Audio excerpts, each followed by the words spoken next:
Welcome to the League of Legends Anonymous podcast. Holy shit, where are we?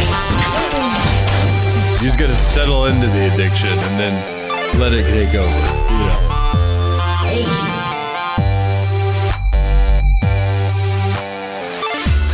What is up, LOLA Podcast here. I'm your host, Wormlax, aka Alec. I did that in the opposite way, but I don't really care today. I'm joined here by two great men. One, Aiden, aka Frost. How you doing, man? It's been a while. It has been. We also have the ever enjoyable Manster, Manny, my man. How goes it? All right, yeah, for sure. Definitely okay. Awesome. Well, today we are going to be talking about patch 8.3, the most influential patch ever of League of Legends, as said by Aiden himself. Mm-hmm. So we're going to dive right in. Obviously, the biggest thing that's come out is the Swain rework. Have you guys played much Swain? He's garbage. Hot takes here. So Manny answered yes, a very actual constructive answer here. So let's go to him. What do you think, Manny? I just don't like his W almost at all. Which is like, it has like huge fucking range, and then it's just so maybe we should explain what that W is. It's like it's pretty much kind of like a Xerath W, but it's almost like 6,500 range, I'm pretty sure. And it's really slow to come down. Okay. It hits for X amount of damage, and it slows. So it pretty much is like a Xerath W. So it's a beam falling from the sky. Yeah, I don't know. I mean, like with Swain, I think like he's fun to play. He reminds me a lot of Galio, and like I do think like he's not amazing, but I don't think he's like one of the worst off per se. Like for example, like hot garbage. Yeah, like for example, like Kane, I thought was like awful when he started, right? Like in terms of like champions, I don't think Swain is that bad. Yeah. I think like he's kind of in a limbo though. I also don't think like people know how to play him properly yet. Yeah. Personally, I don't know if you've gotten this feel from this, but personally, he almost feels, even though his like kit is different, he can still at times feel similar to like, obviously, I mean, he is just reworked Swain, but he feels similar to old Swain that like if he's ahead, it can be really oppressive with like his healing and hard to take him down. But if he's not ahead, like it can be really hard to do anything with him because he can be so squishy. Yeah. He just feels all over the place, I guess, is the thing that kind of is weird about me for me. Like he's kind of like a tanky. He feels tankier than he was before, but he also has like a weird ass burst in his kit. Like if you hit all 5 parts of your Q, which is like the little like beam that shoots out every 2.5 seconds of your little demon hand, the damage is crazy on that if you hit all 5 parts of it. But if you like just hit like one, it's like not crazy at all. So if you hit like your E into your Q into your W into your Q, it's like 1,000 base damage burst. Like, and it's pretty crazy. So yeah. I feel like his also something I've personally felt was like his ult is so underwhelming when you first try it off. It reminds me a lot in the sense of like maybe what's his name, Jin, that you like people wouldn't know how to use it properly, but it feels like it's just like I do it and I think like I can finish someone off, right? Like I can immediately like have that explosion. It's like no, it doesn't happen. It's like, oh, I fucked up a kill, right? So I kind of agree with you on that, Aiden, but I also feel like when I was playing him and when I've been playing him, he reminds me a lot of Galio. And like the rework, they're very similar to me. Where it's like he can do a fuck ton of damage, but he's just like tankier. And I feel like at some point, Riot Games is gonna fuck that up, and he's either gonna be like one-shotting people like crazy, or he's just gonna be like like an absolute tank, like no one can like touch him. No, yeah, Is kind of like how I've been feeling about him. Yeah, I completely agree. I think it's like there's parts of his kit that seem like borderline broken. I think his passive is the best part about his kit. Not the fact that it does like 8 different things, first of all, but like mainly the right click to pull people. Like that's such a strong mechanic on a passive. Like it's actually insane. Anyone on your team sees someone, you just pull them like a foot forward, and like that's something that they can't really remove that from his kit. You know what I mean? Well, they can, but that's something that they won't remove from his kit. So if they buff his numbers on everything else, like he could easily go from being a not very good character to a very good character. Right. That mechanic, any kind of hard CC that actually moves the enemy champions, like anytime that champion is strong enough to be played, it just adds a whole nother part to the kit. Especially like, you think you'll see any pro play? Like, I don't know if he's even that pull is really strong enough. Actually, no. I think from what I've seen, pros think he's absolute shit. Yeah. Almost like that's been like the overall like field, like he's just not good. So unless at least like this first patch that we see him live, like I don't think we'll see any play of him unless some guy wants to do like some really awkward shit. Yeah, he needs to be buffed first, I think. Yeah. What I worry about is that Riot will see that he's not getting played as much and see that pros aren't liking him, and they'll buff him to the point that now, like you said, he's got these like decent abilities with like an insane passive that will push him to the edge of just overpoweredness. Mm-hmm. If they can start giving him ratios, like it's going to be bad because his current ratio is, I think, his W has like a good ratio. It has 0.7, but that thing's almost impossible to hit. But the rest of his abilities have really low ratios, like 0.4, 0.2. His ult has 0.14 and 0.16. So if they're like, hey, maybe we should make it so that he wants to build more AP, and they start giving him ratios, it's like his base damage is already crazy. Like I don't know. I feel like he's going to be hard to balance if they start changing numbers. So I feel like again, it's similar to Gallium in that sense. Mm-hmm. It's like if you put like an absurd ratio on anything, like you just fucking break him for a few hours before you hotfix them, you know? Riot doesn't do that, like, though. When has Riot ever overbuffed a character in a patch? Yeah, never, right? No, that never happens.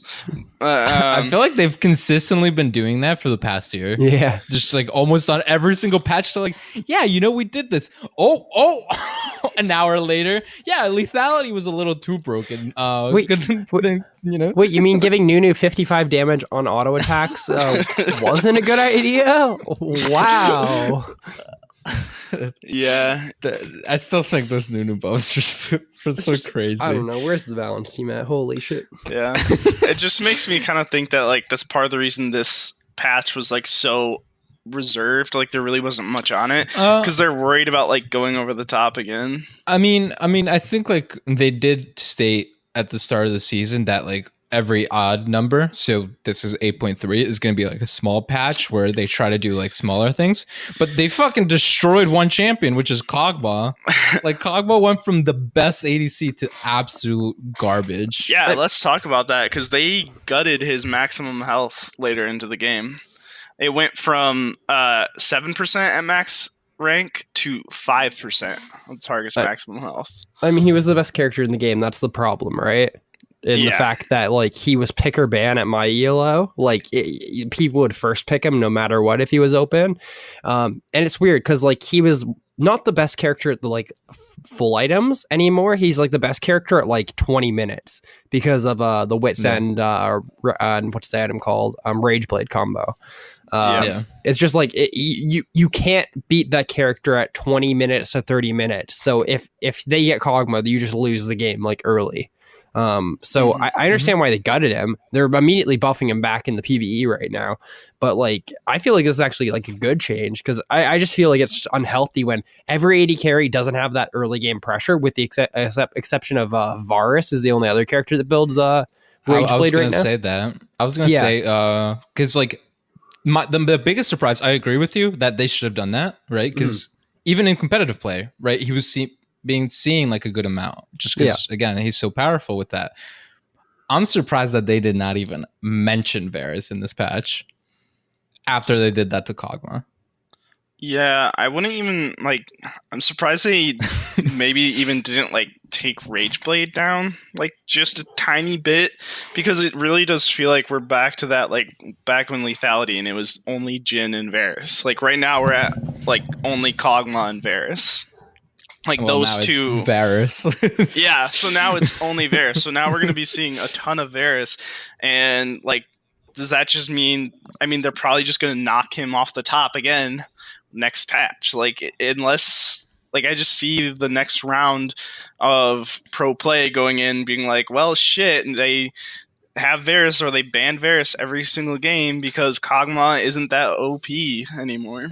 It's gonna be him and Tristana, and they're looking to nerf Tristana already. So I don't know. I like Varus, right? Like I think he's my favorite ADC currently. But like when I see something like that, it's just ridiculous. That's like you attack one champion, but just don't like focus on another one that's presenting the same issues, right? Because they are almost in terms of not necessarily the kit, but they are the same character. They build the same, like it, and you just completely gut one, and it's like, huh. And originally when I saw the patch, I was like, oh, maybe that's not that bad, but like he literally just went to the absolute worst, like. And I'm just like, okay, but yeah, like we said, like they're just buffing him again, like currently in PvE. So, but yeah, I mean, aside from that, I think like this patch is just, actually the other really good one was Rise, the Rise nerf.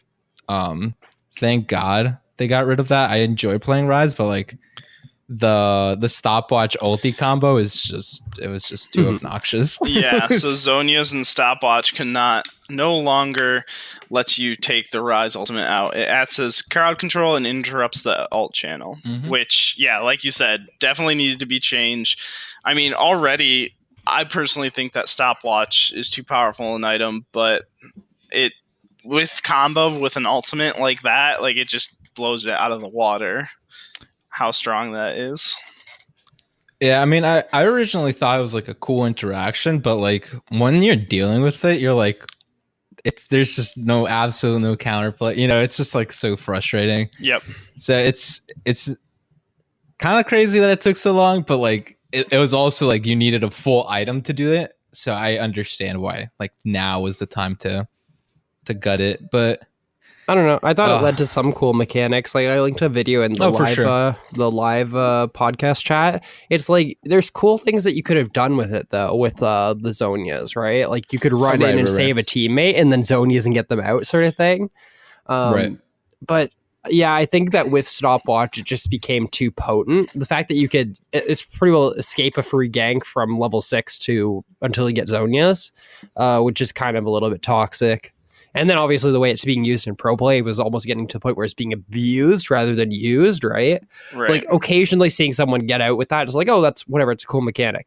And then you see like I think it was the 100 Thieves game where Ryu played a split push Rise and he just ulted out like 7 times in a row, just split pushing turrets. It's like, it's being abused at that point, right?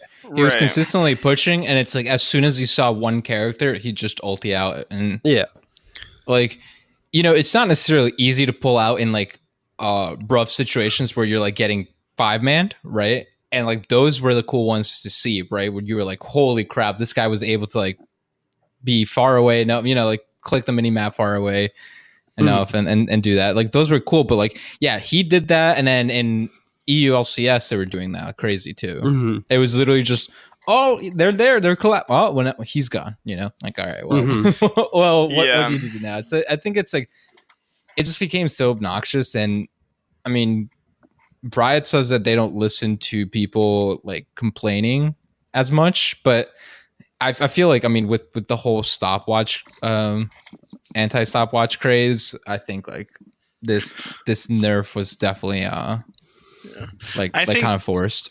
I think part of it is too, like, not necessarily listening to all the complaints, but now with the Rise stopwatch ultimate like combo, it's not just like unwarranted complaints from people who just get annoyed by it in game. It was every time you're watching the LCS, this is a mechanic that's being taken advantage of and forcing like slower gameplay. Because it's one thing to have to build up to that Zhonya's as Rise, like you have to get there, and that like, but to have the stopwatch already in your pocket and it like slows down the game because then mid isn't as viable a gank, like that ended up affecting like a lot of the game at an LCS level. And like even if it's not necessarily overly abused in solo queue, like that's the one thing that right away Riot is going to be like, okay, we need to think about changing this, because if it's actually changing how our game is played while people are watching, like that's not fun and that's not good for us.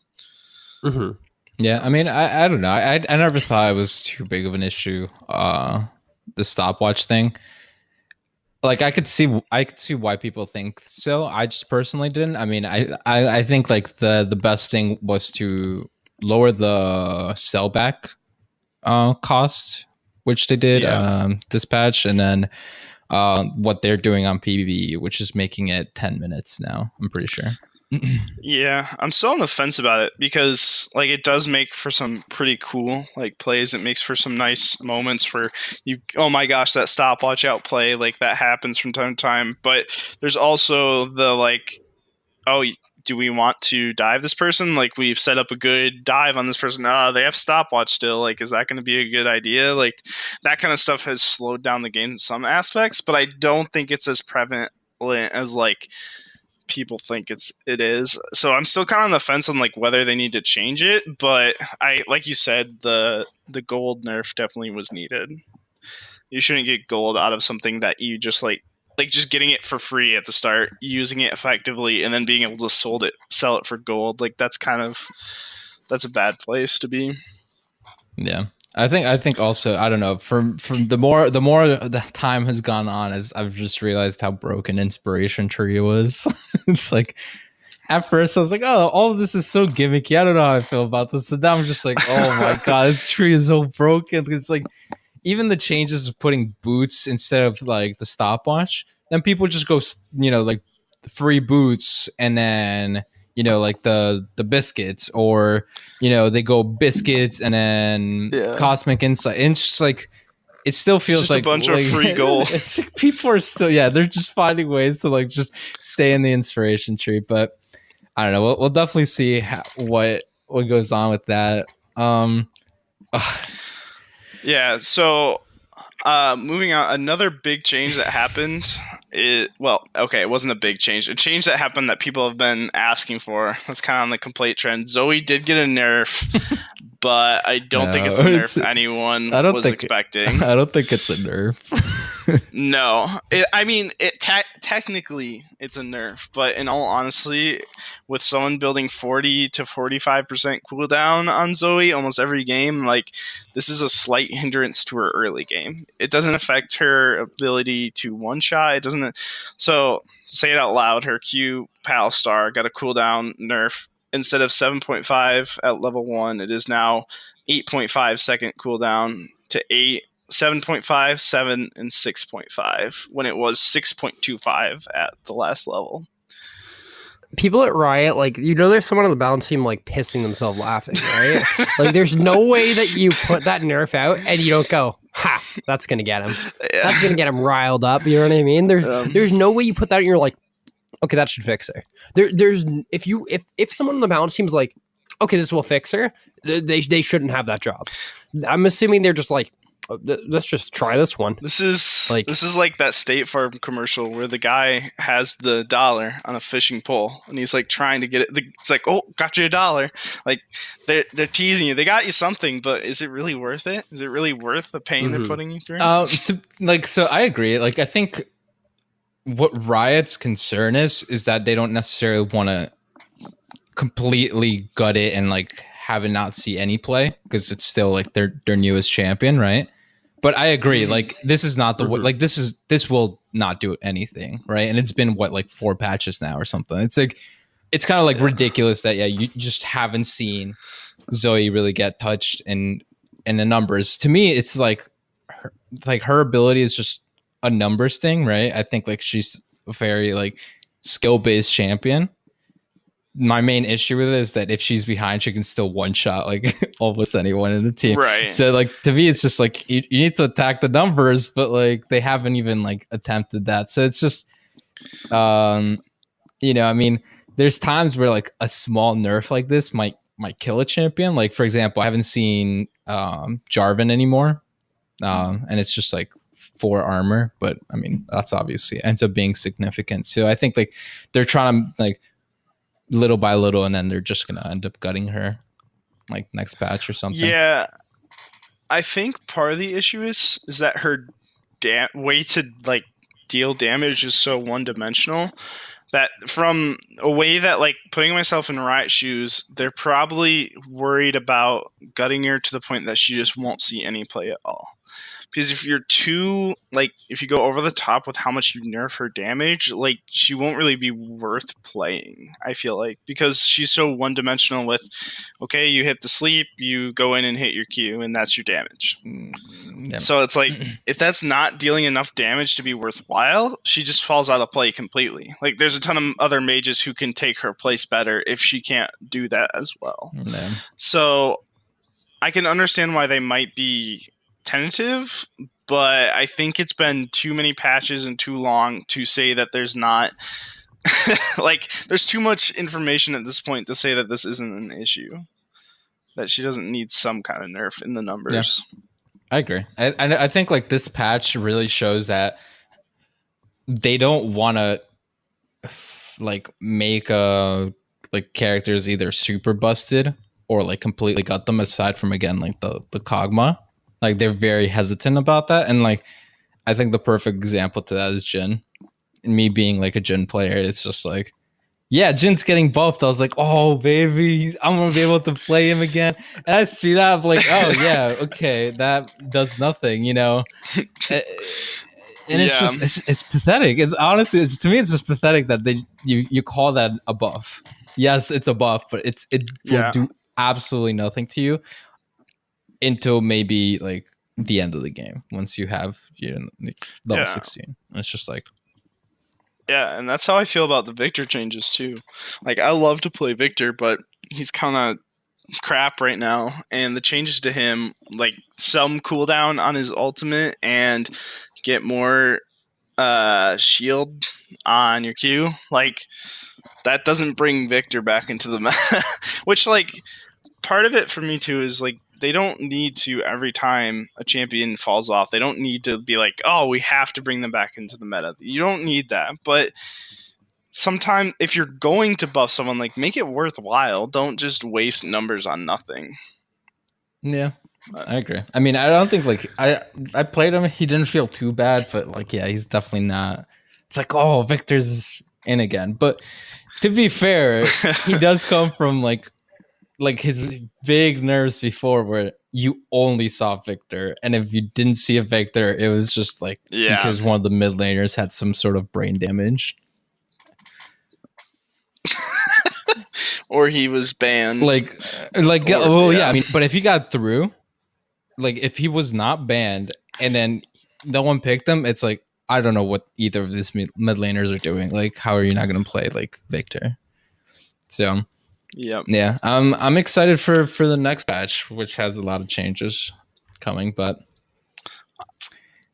I am too. I'm hoping that they will do some worthwhile stuff, because honestly, the meta has been a little boring.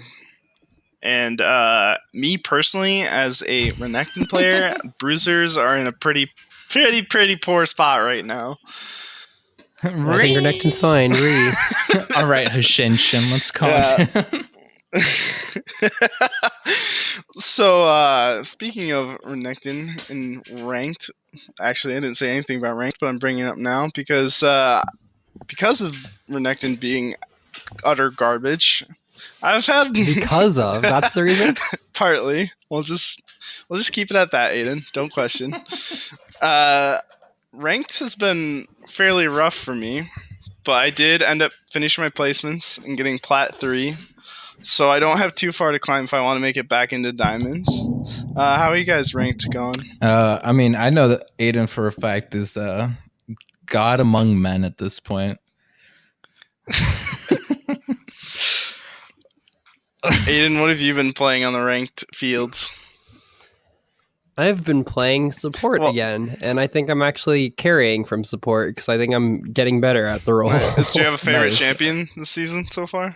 Yeah, I've been playing well, my most played is still Blitz right now. I think I have 6 games of him. I only have 15 games. Right. But Rakan's my second most played with like 5 games, and Rakan is super fucking good, I think, in solo queue. He's like a carry the game type of support. Yeah. Like just my last game, I was playing a ranked game where we had an Ari main on our team versus an Azir. And let's put it this way, Ari is probably one of the worst mid laners in the game right now, and Azir is probably the best mid laner in the game right now.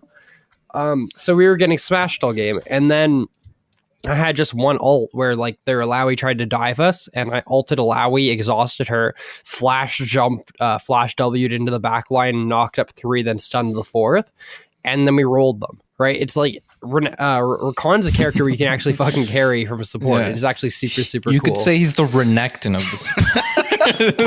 Yeah. Except obviously Renekton is absolute shit this game. Even though I saw like 3 Renektons today for some reason. God. No, but honestly, like I know there's like obviously like there's a ton of support like support mains who like listen to like podcasts and stuff. But and they always I hear a lot of them complain about trying to carry from the support role, but like there's a ton of supports that you can carry with, like Blitzcrank, Rakan, Alistar, Bard. Like, those are the type of characters that. I said Bard. Bard's all right, but I honestly think like obviously Blitz being a hooking character, you can get picks. Rakan being like a hard engage character, and Alistar is probably the best support in the game right now. But I'm not good at him, and he's banned all the time. He's like a super high ban rate, high elo right now. I'd say Tom Kench is also pretty good. Not necessarily that you can carry with him. Yeah. But like as easily, but like, you know. No, yeah, I think he's good. I just think like yeah. If you're gonna play support, and you want to complain about your team, like when you lose, like you should be playing fucking carry supports. Like honestly, like playmaking supports. I think like they're in. Yeah, you can't play like Janna or Nami, then complain that your team didn't do well. It's like, well, you're playing a character that's just hoping, right? Like that your team's gonna do well, right? Yeah, exactly. Yeah.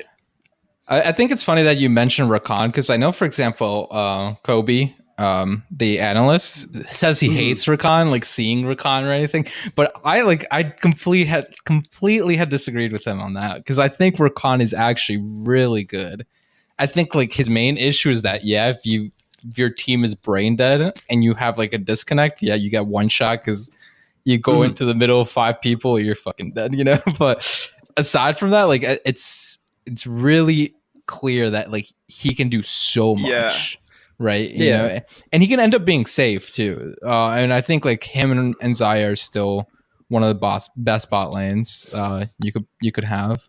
Not only, but like all these like characters, these playmaking characters are like relatively fun to play. Like I know a lot of players who like hate playing like just healing and shielding supports. Like once again, like play fun engage supports. Like it's even like Taric, Braum are like really good right now. Yes, I think they're actually probably 2 of the best supports right now. Yeah, I think Braum might be. I played him a couple of games within ranked because I've also been playing a lot more support this time around because I just been having more fun with support, especially after I have played 7 games on Tristana, and even though I've been doing all right with Tristana, I have a piss poor win percentage on her. 14% win rate. That's not very good. No, that's not very good at all. 14% is not good. Yeah, you're also one of those like fucks who plays every single character. It looks like. Actually, some of the characters you see are because of flex, and it annoys me that it doesn't separate them. Like on op.gg, it pisses me off that it doesn't separate them at all. That's 22 characters. Oh no, I'm not saying that. Like I've played like I think 7 games of flex, and they have been different characters, and they're just there because that's still 15. Even if you play a different character every single game in flex, that's 15 characters you've played in rank this season already. Yeah, no, I'm not disagreeing with you on that. I'm saying that specifically in flex, I don't like to stick with one character because, I mean, you know, if I play normals, I play stuff that I want to practice, and I do the same in flex. it just annoys me that in op.gg it doesn't separate the two. I'm just saying, you've played every single role in ranked this season already. Hell yeah. You know how many characters I've played, Manny, in my ranked so far? 3. 4. That was close. I got autofilled top 1 game, or like I got my secondary as top 1 game, and I played Tom Kench. So I've played 2 different roles and 4 different just characters. realized I'm all over the place too. That's how you do well. And I only have a 0% win rate on Renekton. character. Yeah, I think Renekton's fine right now. I think he is okay. I think he's not as bad. Like, it's a little memeish to say that he's actual garbage right now. He's not. He's okay. But I think the problem is that the people who are shining the most in this meta do well against Renekton. It's not necessarily that Renekton is like so bad. It's that like it seems like the people who are doing really good, like specifically do well against Renekton. Yeah, you can't pick him into tanks. Like, there's zero way you can pick him into tanks. He's the character who like does well against like the old bruisers that used to be good. You know what I mean? Like he's like kind of like a strong laner. Whereas like you can't just pick him into if you pick him into a tank, you're gonna be picking like fucking Klepto or something to try to win lane. Yeah, and like hit them over the head with like your money bags. It's funny because like I was playing like I played a normal game today. And I saw my first Renekton like forever, and our laner was a Nasus, and you know, like from as far as I know, like Renekton should win that for a while. Yeah, right. But also, I think Nasus is in a disgusting spot right now. So I'm just like, all right, I'll gank this guy once, and we'll see how he does. We killed the Renekton because he was overextended, and then after that, I think he got soloed like 6 more times, and I like ganked him within the first 4 minutes, and I was like, oh buddy, oh no, what are you doing up there? It's just like, I agree, he's not bad, but like, I mean, I think like he does have the same issue of like he doesn't necessarily have like a great keystone necessarily. Yeah, that is a big issue right now for bruisers. And the yeah. other thing you talked about there, like you killed him once on like a gank, and if like Nasus gets ahead with like some tank stats, like now as Renekton, you can't kill the Nasus, but he can solo you out. Like that's a big problem you run into as Renekton. Is eventually like these tanks that get going, like that you just don't do enough damage to finish them ever. So either you're just like sitting in a slapstick lane and the jungler comes eventually, or they like end up actually killing you because they have decent base damage and they can out tank you. So I think the other problem is I mean, League of Legends as a whole for the past couple seasons is going away from snowball-y solo carrying, and Renekton does that a lot. Like you want to win your lane hard and then like start roaming around the map and like insta killing like squishies and stuff like that. Where now it's like you don't get to do that as often. Like you don't get the freedom to like just absolutely face roll a lane, and like people are smarter against that as well. Like I haven't played against someone in top lane in ranked in a long time who, after I solo kill them, continues to try to fight me. Like people will just sit under their tower playing a tank. They know they're playing a tank. They know that they will be more useful in the late game whether or not they win that lane. So yeah, like I don't know. It's annoying when like your main is just in like an awful spot, and you're like, man, I won't play it. It's like not necessarily like god awful, but it's like, oh, maybe I could play him. But it's just like, no, everything that beats him is running rampant. Yeah, the internal conflict I run into is that like I want to just like full on go like toxic like Hashshin like ramp mode where I'm like, oh, this meta is so bad, like Renekton sucks and I can't win any games, when I know that okay, yes, like Renekton might not be great, but if I play better and I like play right, like I can still win games if I like do the correct work and put the time into it.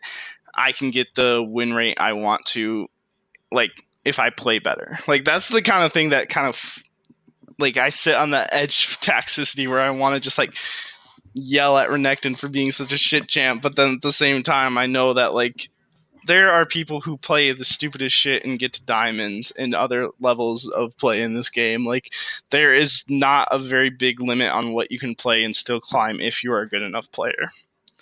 Yeah, Like, I mean, yeah, like, there was originally, like, I think at the beginning of the season, it's like someone had hit like Challenger with Ivern only or something. And I was just like, how the fuck did you do that? Because it like baffled me that someone like had done that. I was just like, why? How? Like, why would you do that to yourself? And second of all, how the fuck?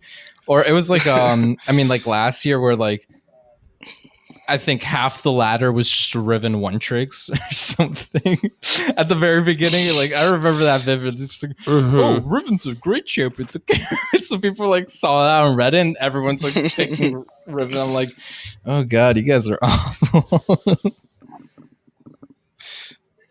Oh, right. I mean, there is something to be said about being able to adapt, right? Like, even say, like, Wormlex being a Renekton one trick, realizing that Renekton is not good and picking up a different character. Like, you mentioned, like, oh, Riven's OP right now. I should pick Riven.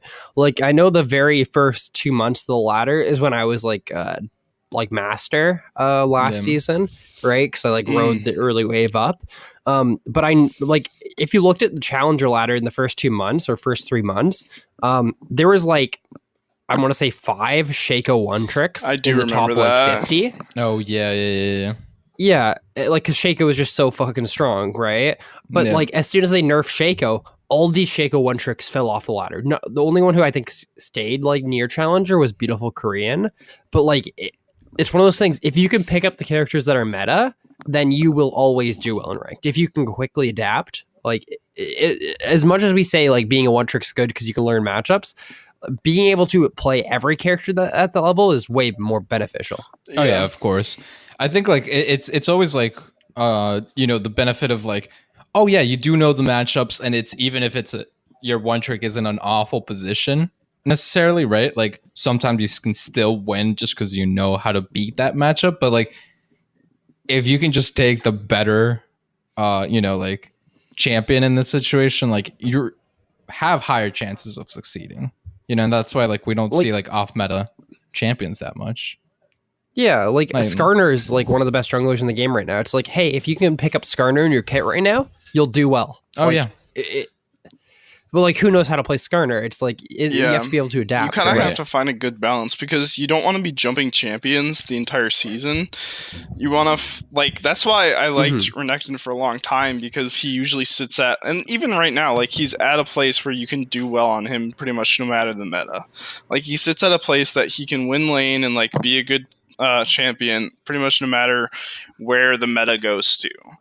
So like, and it's funny because I've come onto this podcast, like I started, my first episode was because I was a Renekton one trick, and like I played Renekton 2 Diamond last season, but in all honesty, I am not as much a one trick as like so many people are. Like I still, like this season, I've played Renekton 3 times, and obviously I've only played 10 games, but I'm probably, if Renekton stays where he's at, like I won't one trick him this season. I'm not going to force myself into playing something that isn't as fun because it's making it harder for me to climb. Like you don't have to force yourself into climbing with something that is just like actually harder to climb with over other stuff. Yeah. Which I always like, so like streamers are like, top of the table like one tricks like like playing Irelia or playing like other champions that sometimes they're just like in such an awful situation where it's like, well, there's no way I can climb, right? And it's like they somehow like they just play so many games that mad adds out and it's just like are able to like climb. But yeah, I think like finding like that champion or finding like those like 3, I always think like 3 is like a good number of like good similar champions that you just enjoy to play. It's always like pretty good. Yeah. I'd say 3 is a like, good number. Depending on your role. Yeah. It also depends on what's available, right? Because like sometimes people too, like they try to ride the meta wave, but then like champions so strong that they get banned every game. So then you can never play them. So you have to have a flexible kit for that reason too, like champion pool, because if you, like for me, I'm pretty good at AP Kog'Maw, but Kog'Maw is an AD monster. Well, he's not anymore since he got gutted, but he was picked or banned AD every single game. So it's like I never get to try to like ride that wave of like playing him in the AP mid role that I'm good know him well at. So it's like if you try to pick up a champion like that, like Graves when he was really strong in the jungle for a while, like I mean he's still okay, but he's nowhere near the OP he was, or like Lee Sin when he was at the top of his jungle ladder. Like you can't try to always pick up the top of the meta. Like there has to be a good balance in between, so you're not getting picked or banned away from your champion every single game.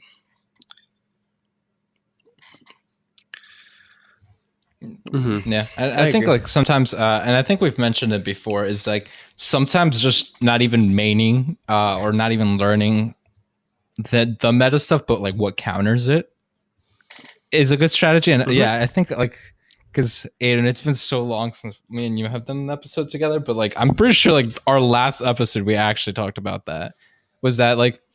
Yeah, I always bring up the analogy of like if split pushing becomes like the biggest meta, like everyone is playing split pushers, then you can either learn how to play split pushers or you learn how to play something like Shen who counters split pushers, right? And it's like, do that, or like, Alistar's the best, right? It's like there are some like rare cases, but let's say Alistar's the best. It's like, well, learn what counters Alistar, right? Like learn the hard counter to Alistar. That way, like you don't have to ban it, and it's like they pick it. You can either play it or you can play against it, right? And so like that's a smart way to play, depending on your elo and stuff. I mean, obviously, the higher elo you go, that's when it like those small things like matter more and more. Yep.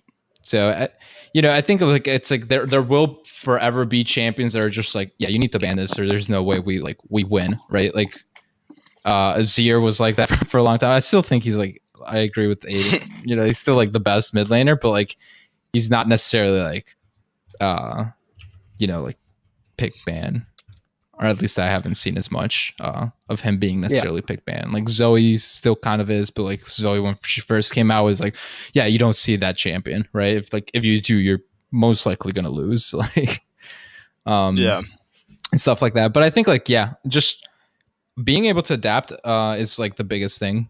For sure in League of Legends. I mean, it's not easy, right? I mean, there's pro teams that can't do it, and they do this for a living. It's like they're not able to do it even, like. So I think like sometimes it's frustrating, but I mean, it is also what makes the game fun, in my opinion. Yep. So, do either of you guys have a goal for this ranked season? Any milestone that you hit master last year, Aiden? So in threes. I mean, I'd like to like be like mid diamond again. I think like hitting like ending diamond 3 or higher would be fine. My goal this season is to definitely get at least diamond 4 or diamond 3. I don't want to sit in the diamond 5, get to diamond 5, do nothing else that I did last season. It was a nice like point to get to diamond for me for the first time. It's a nice accomplishment for how much time I put into this game, but it would be nice to push myself a little bit farther, not be the diamond 5 scrub. Yeah, I think I mean, I don't know, I usually do have like the goals set, but I think like more or less for me it's like just playing the rank season, but like having fun with it, because like I've gotten so stressed out the past couple of times that I've been playing ranked, like even starting off, that I'm just like, all right, I need to like readjust and just like obviously I want to get to like plat, which would be my highest now, and it's like, oh yeah, and I was pretty close last season before I tilted, but like that's the thing, like I don't want to be like, if I lose some games, I don't want to be like, man, fuck this, just like tilt like 6 divisions, like get the vote, like I definitely just want to like keep it kind of like an upwards trajectory, but like I don't mind if I necessarily don't make it, right? Because I've been focusing on micro, so yeah, none of us are going to go pro in this game, so it's important to keep in perspective why we play it, right? Yeah, exactly. Like it's really easy to like play ranked and like only focus on like, oh, I want to climb and like get better, but like at the end of the day, unless you're actually like high diamond master, like breaking into challenger, like none of us are going to go pro in this game. Like, we have other plans in life and other obligations to deal with. So playing League should be about getting on and having fun with it. So if you're not having fun with it, like, it's a pretty big deal. Yeah, and like even if you were to go pro, it's like imagine going pro and just hating the game. I think like that would be the worst thing in the world. It just feel like, oh man, yeah, my whole existence is hating myself for trying to play this game at a competitive level. Well, and you can kind of see that too with like we've talked about him a couple times now, but look at Hishinshin. I mean, he rages at the game constantly, and like you can tell he has a certain disdain for the game, but he makes money off of streaming it, so he keeps playing it. And those content creators that they started with League and all they've done is League since they started, like if they stop playing League, their numbers drop drastically. There's two streamers, Wings of Death and Sick Motion. Mm-hmm. They're both top laners. They both have shied away from playing League 24/7, and their numbers have dropped drastically. And I bet those guys are maybe even getting positions now where they're starting to, you know, think about, okay, I need to do something besides this. And that's because, like, if you play something for 8 hours a day, every single day, like, you start to, like, that takes away from the fun. You know, part of the, at least for me, like, part of the draw for, like, video games and stuff like that is, like, you're escaping from, like, your real life. You get to go play something for fun for a while and, like, hang out with friends. Like, if you're just playing it to, like, play it, like, that kills the drive really fast. Yeah, I agree. I mean, like, again, yeah, Hishinshin is a huge meme.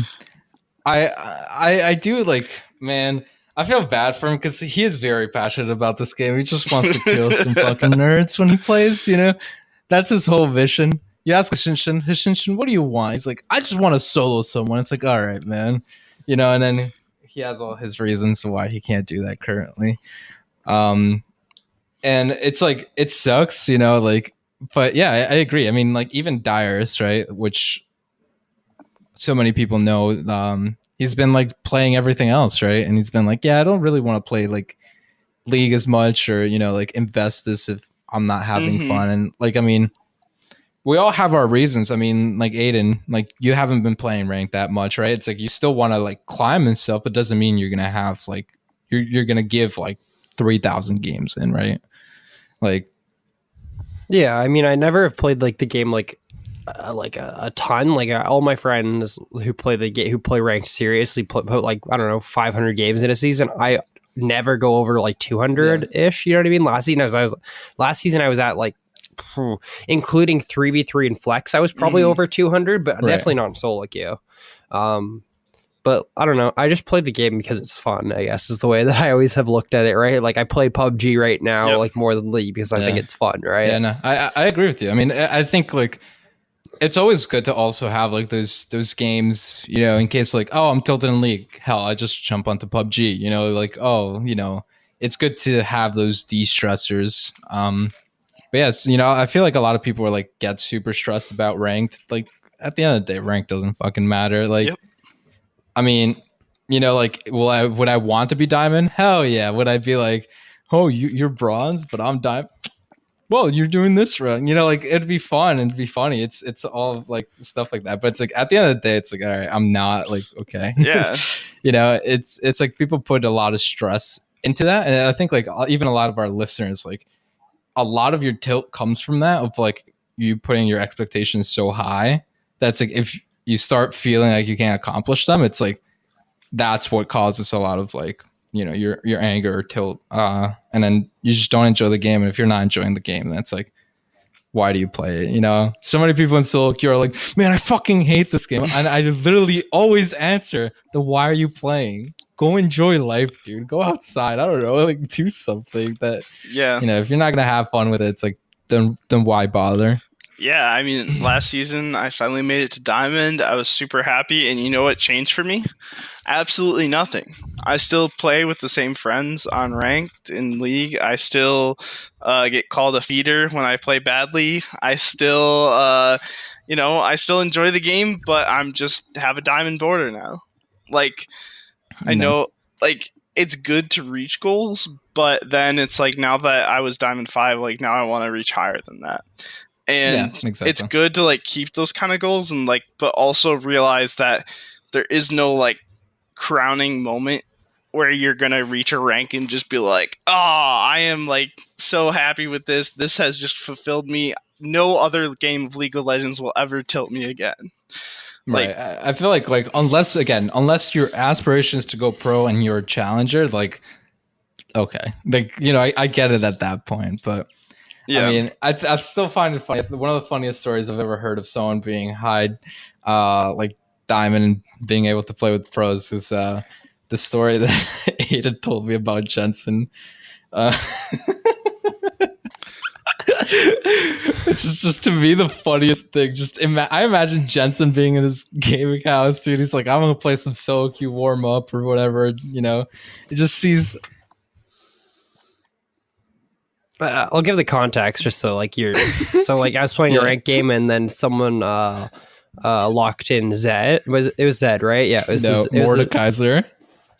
Okay, never mind. I thought you were talking about the time. What I was gonna reference was when like someone locked in Zed and they're like, "Fuck!" I think it's who's the one Zed guy on NA? The like really LL good Stylish. LL Stylish. Like, fuck! I think LL Stylish is streaming right now. Fuck, we lose. And then it was Jensen. They're like, never mind, it's just Jensen. No. But Trevor and I were playing, and Trevor locked in Mordekaiser, and Jensen's like, "Wait, what the fuck is this garbage? Like, what was it? Like, he's like, can you dodge or something? Like, yeah, it's like Jensen was like too high and mighty until I think he ended up just dodging, right? I'm pretty sure it's like what you told me. No, we ended ended up playing, I believe. Oh, but my god! I think we lost. Just imagine too. Jensen just.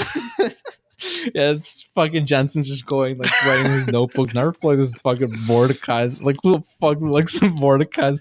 You know, like would I like to play with pros and stuff? Yeah, I think it'd be hilarious, right? Like, I think that's always been my aspiration, just to play with them or against them, and I think it'd be funny. But like, if I'm not having fun with the game, I'm not gonna be like pretty much like wasting my time with it. So I agree with like you, Aiden. Like, I've been playing a lot of PUBG recently too, but it's like I still enjoy League, but it's you know, and if you guys want to have fun finding with other League, games, come to community games. We do them every Wednesday night, except for last Wednesday because it was Valentine's Day. But that's a different scenario. Almost every Wednesday night at 9 Eastern, 8 Central, we do community games. They're shoutcasted on Twitch. If we have enough people, lately have had enough people that we get 2 games going at a time, which is awesome. So thank you guys so much for coming out and supporting that. Keep coming out for those. We have a good time. We talk in the Discord. Join our Discord if you haven't already. We have a good time in here as well. With that, I think we're going to wrap up the podcast. We got a nice talk about patch 8.3. We got to talk a little bit about our ranked strife this season as it's just ramping up. Any final thoughts from you guys before we head out? Yeah, actually, I have one question for you, Worm. I'm ready. Who's the prettiest boy in League of Legends? Unbench the Kench. Oh yeah, he likes. He's thick. He's thick. 5, dude. With that gray how many shield. C's? I think it just exponentially goes up as the gray health goes up. As the game goes on. I love it. All right. Well, thanks so much, everyone, for listening. Hope you enjoyed, and have a good night. Peace.